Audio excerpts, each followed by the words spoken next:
Hi chess friends, this is King's Executor covering round 7 of the World Chess Championship match between Anand, the reigning world champion, and Carlsen, who is claiming the world title, the world champion title. Anand had the white pieces and opened with e4. Carlsen stuck to his Lopez and mainly the Berlin defense here, and we reach a very interesting opening, a very positional opening, with bishop takes on c6, which is the rarer idea at super grandmaster level. Bobby Fischer had a similar way of playing and winning very brilliant games with white. Let's just drop back.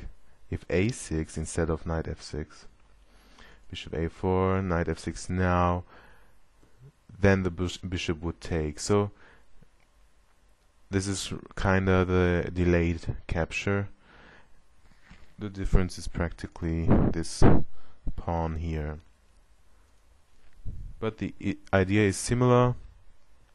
Takes, and now black has this doubled c-pawn, but black is compensated, so he's hoping so at least, with his bishop pair.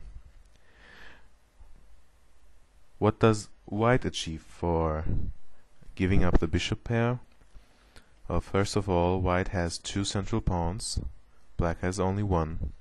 Black's pawn structure is nicer, as you can tell, and white wants to outplay black with his knights, and white can always try to somehow exchange one pair of bishops, neutralize black's bishop pair, and therefore leave black with this doubled pawn on the c-file with no compensation after exchanging one pair of bishops.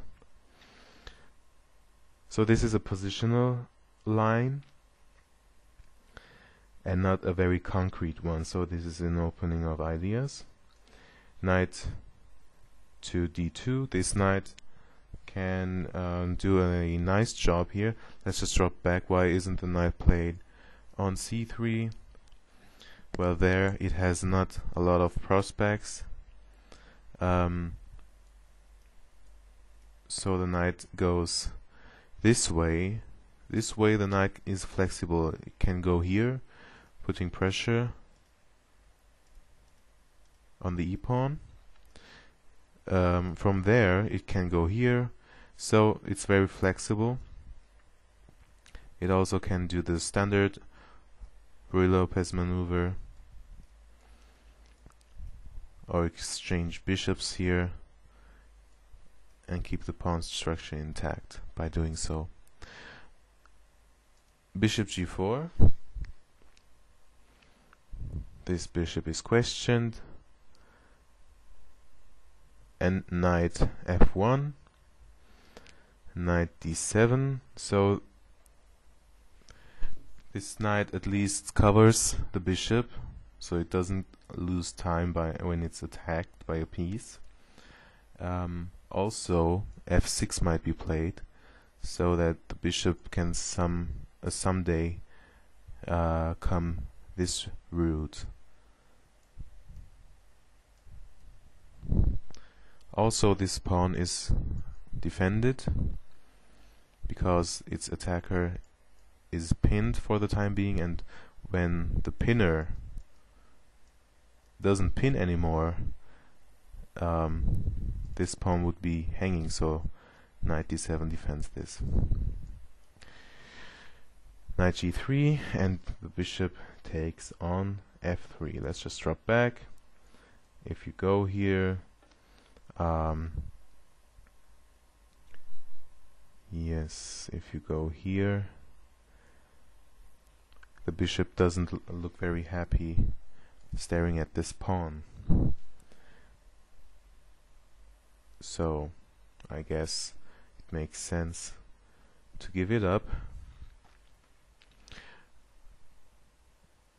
And black played g6 to keep this knight out of f5. Very important, this f5 square. But now look what white has gained for giving up the bishop for the knight early on in the game. Black has a doubled pawn, and he's got somewhat the worse bishop left.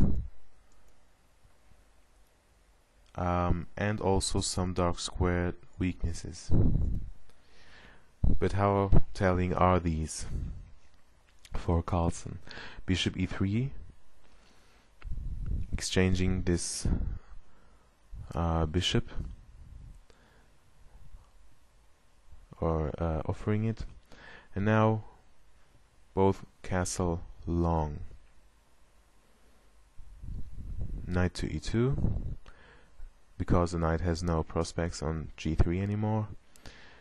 Rook's in the center, and with this king b1 move, which you often see at grandmaster level or master level, well, if you castle long, let's just drop back. The king is rather close to the center, and someday, if the pieces are exchanged and you don't look out, then there might be some checks and maybe a hanging pawn or something like that. So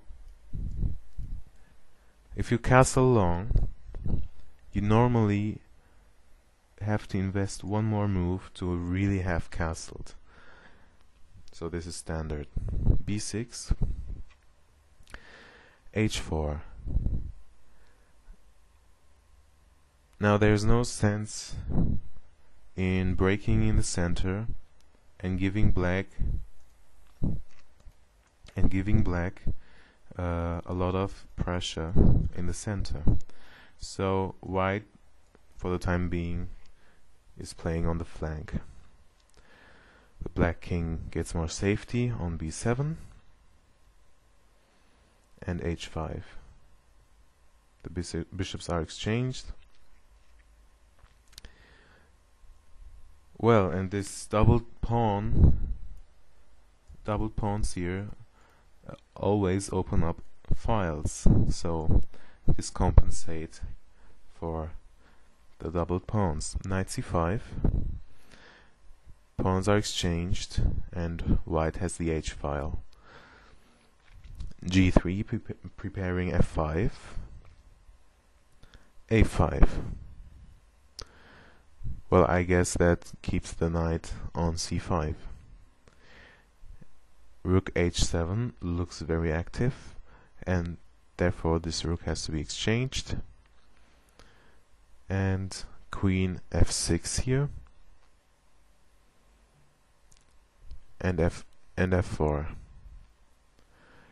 Now, if you were black and you would take on f4, you would see a lot of pressure on f7, and you would be forced to take on f4. And now white has a very nice position, a coherent pawn structure in the center, very nice. And these two pawn islands aren't so easy to handle against this.